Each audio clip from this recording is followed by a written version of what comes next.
A esquerda brasileira morreu. Mas qual? Por Gustavo Castañón. Conheço Vladimir Safatli superficialmente e o respeito como intelectual e como pessoa. Por isso espero que a dureza de minha resposta não seja mal recebida.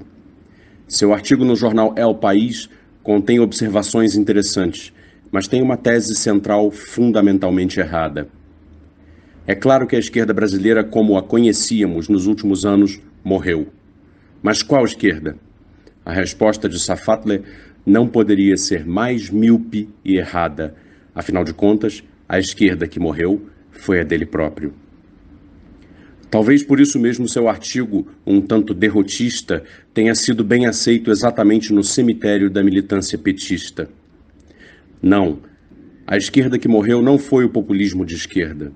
Nem sequer foi a esquerda puramente liberal, que tenta reformas graduais dentro das estruturas representativas da democracia tradicional e praticamente nunca chegou a existir no Brasil. O que morreu foi o que eu chamaria de esquerda pós-moderna, ou seja, o PT, criação imortal de Lula, Golbery Couto e Silva e da intelectualidade da Universidade de São Paulo.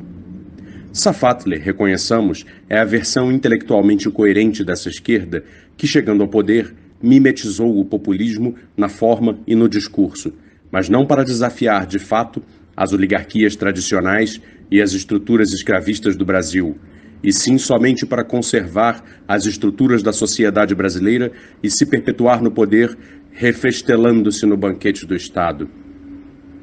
A coerência de Safatli, assim como a do PSOL, foi ter renunciado a essa farsa desde o início do governo Lula e, na oposição, manter sua denúncia uspiana do populismo e seu moralismo burguês, ambos intocados, assim como a denúncia da falta de reformas progressistas pelo PT.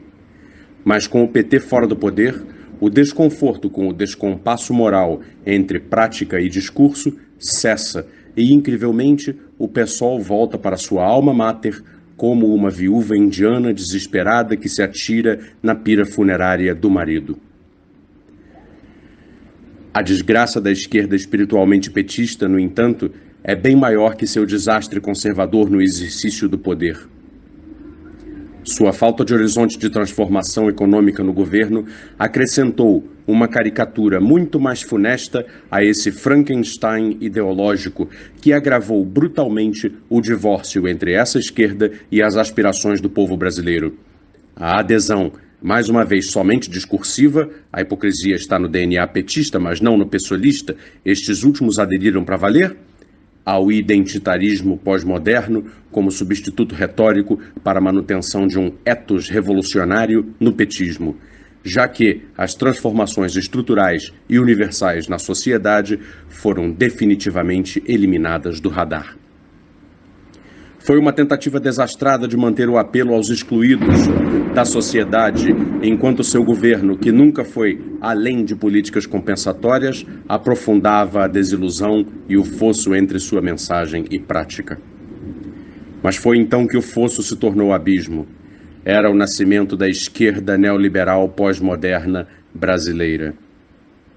De uma luta por direitos e condições materiais iguais, portanto, universais, o Partido Democrata Norte-Americano do Brasil, o PT, assim também o PSOL, deixou de lutar pela extinção de divisões e fronteiras na sociedade, fronteiras de gênero, etnia, cor da pele e orientação sexual, e passou a lutar para acentuar essas fraturas através de uma reificação de identidades, transformando a luta por direitos e condições iguais para todos numa luta por direitos a serem distribuídos diferentemente por gênero, etnia e orientação sexual. Os privilégios que a esquerda pós-moderna combatia não eram mais os econômicos, agora ela os perpetuava, mas sim a vantagem de ter nascido num gênero, etnia e orientação sexual historicamente não perseguidos. Esta política fragmentadora dividiu em subclasses intermináveis companheiros de luta dentro dos partidos e de setores da sociedade de tendência esquerdista como um todo, com cada subgrupo em busca de reparação por sua história ou proteção contra seu presente de opressão concreta, real. As políticas afirmativas, de instrumento fundamental, mas frágil e provisório para a integração dos setores oprimidos da sociedade à cidadania, viraram a única resposta social de um governo que economicamente não oferecia nada que não a manutenção das estruturas da desigualdade. Em vez de integrar os oprimidos ao povo brasileiro, essa esquerda procurou sedimentar essa desintegração por via legal. A luta da esquerda por toda a espécie humana se transformou nessa esquerda pós-liberal e pós-moderna numa contraposição entre mulheres e homens, negros e brancos, gays e héteros.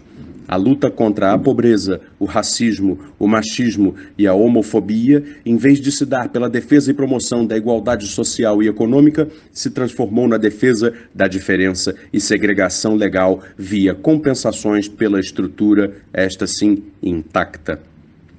Em vez de unir e dar voz ao povo brasileiro, as divisões de identidades impostas pela nossa história com a escravidão e o machismo foram alimentadas e esgarçadas. A busca por falar a língua e usar a estética popular foi substituída pela patrulha politicamente correta de expressões populares da nossa linguagem na luta contra preconceitos ocultos. Embora às vezes uma expressão legítima, a substituição da luta política e econômica pela luta linguística marca bem a esterilidade dessa esquerda, que se tornou ela própria uma nova forma de opressão ilustrada da cultura popular e das formas tradicionais de uma língua. Seu objetivo não é mais justiça econômica e social sintonizada com a pauta popular, mas sim o combate a frases, expressões e formas de falar de populares, adversários e companheiros. Importando essa abordagem norte-americana de forma completamente acrítica, essa esquerda se inviabilizou, agora totalmente, agregando-se a isso o afogamento na corrupção e na falta de transformações sociais como força unificadora popular. Ela é o oposto do populismo de esquerda tradicional e, por isso, morreu. O populismo de esquerda, que nas palavras de Safatli é um modelo de construção de hegemonia baseado na emergência política do povo contra as oligarquias tradicionais detentoras do poder, é muito mais do que uma estética e forma de mobilização das forças sociais, mas sim um método de transformação da sociedade brasileira que consiste em, como diz Ciro Gomes, chamar o povo na jogada, mobilizando-o diretamente na hora dos grandes embates transformativos. O governo João Goulart não foi o primeiro governo de esquerda no Brasil, mas sim aquela que é a grande ausência do artigo de Safatli, aquele que sua alma uspiana está proibida de considerar, o gigante Getúlio Vargas, que em seu mandato eletivo fez o primeiro governo claramente de esquerda no Brasil, com a criação de grandes empresas estatais como a Petrobras e a Eletrobras e a mudança radical de patamar do salário mínimo.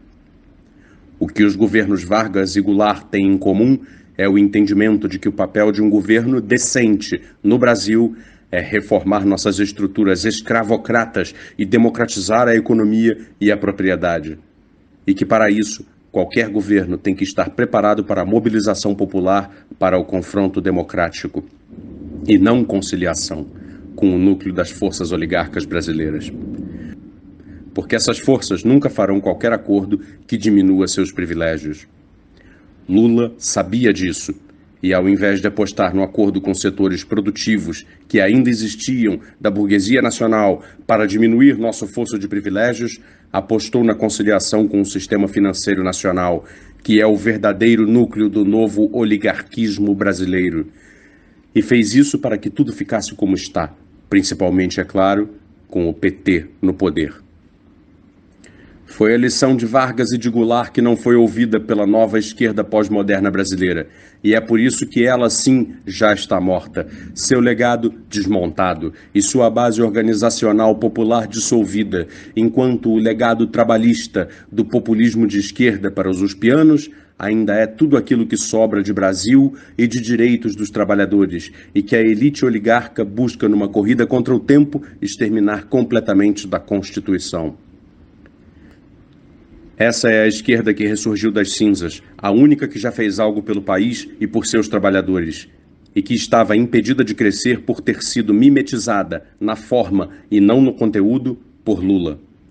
A esquerda que quer ser a voz de todo o povo, representar suas aspirações, educá-lo profundamente, democratizar a propriedade e a oferta, nacionalizar a economia, dar empregos de qualidade, industrializar o país, cobrar imposto de rico, manter os juros baixos e diminuir a desigualdade.